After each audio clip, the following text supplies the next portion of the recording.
one of your favorite high-ticket items to sell at a party? What do you love to sell? What do you love to? Rock crack. Double burner grill pan. Rock crack, very good. What else? Grill pan. Grill Double pan. burner. What else? Grill stone. Grill stone, rock crack. The knives. The knives. Love that. Oh, yeah. All right. So let me ask you this: when you're trying to sell those products, do you have to kind of throw out a few ideas? Like, does everybody have kids? Does everybody cook for 12 people? Do you have to kind of give different ideas of why they want it? Give me, like, for the rock crack, how could you sell it to a person who has 2 people in the family or a family? What would you say different? You see where I'm getting at? If you say, oh my gosh, you could make a batch of double meat chili, and everyone's in the crowd going, oh, we're vegetarians. Oh, great, we can make some corn chowder. You quickly switch gears and you go on to something else that they could do with it. All right, let me ask you this. How much does a rock crack cost?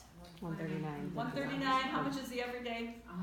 $119. So when you go and you talk about those products, do you say to somebody, you know, I really would love for you to think about getting this rock crack. You know, if I gave you a catalog to look at, you could go home and talk to your husband about it, and I could call you tomorrow. Could we maybe set up an appointment? We could talk about that rock crack and see if you'd like to get it, and blah, blah, blah. Would you ever do that? No. Why? Well, I don't want to lose the sale either. You know? Because they're gonna think about it and think, no. Exactly. Exactly.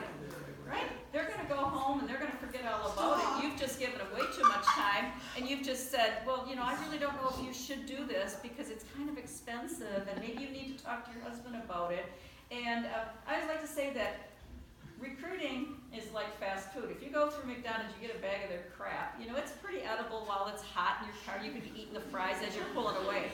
But if you take that bag of fast food home and set it on your cupboard, and then tomorrow open it up and go, are you going to want to eat that? It's the idea's gone. It looks disgusting. You thought, why did I ever want to eat that? Well, many times that's what happens to your customers if you don't catch them at the right moment. Do you see where I'm getting at? Yeah. All right, the second thing I want to get at is that when you buy a rock crack or a grill pan, you sell it to them, do you have every confidence in the world that they are going to be so happy with that purchase and that it's going to be life-changing for them, and you're so excited, you're excited for them. You know how great it's going to be.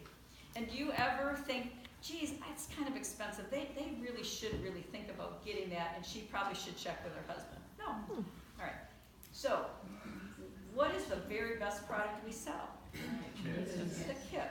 Then why in the world does every recruiter out there treat the business totally differently than they treat everything else? We can relate it to bookings. If somebody said to you, gosh, Debbie, maybe I'd like to have a party. Is Debbie going to say, oh, that's a great idea, I'd love you to think about that, but you know, you're going to have to, you know, get some groceries and clean your house, and you're going to invite some people, you've got to get your husband out of the way, so why don't you think about it, I'll call you tomorrow, and we'll see if that works for you. Hell no, they're not going to do it. So my whole key is this: you have to catch them at the right time, at the right moment, while they're excited. And where is that, and when is that? At the party. That's where it is. That's where the excitement is. That's where the impulse is. How many of you ever heard about the different personality types? There's type A people and there's type B people. All right, can you kind of guess what type of person I am? A. I want to know what, who, what, when. Okay, I'm done. Move on. I can make a decision very quickly, right? There's B people. My husband's a B. My husband, Anil, he used to have a rotation of his shoes. These were the brown shoes, these are the black. We rotate them every other day. Oh, if you're wearing brown pants and it's black shoe day, too bad. You got it. There was a rotation of the shoes. Every day he woke up, he put the coffee on, he picked a banana off of the bunch of bananas, and he opened up the curtain with the banana. Every single day I watched him do it for 20 years. He had a routine. He couldn't break the routine. He's very regimented. He's very OCD. Me? He can't go, like if I said, hey, let's go up to Traverse City for the weekend.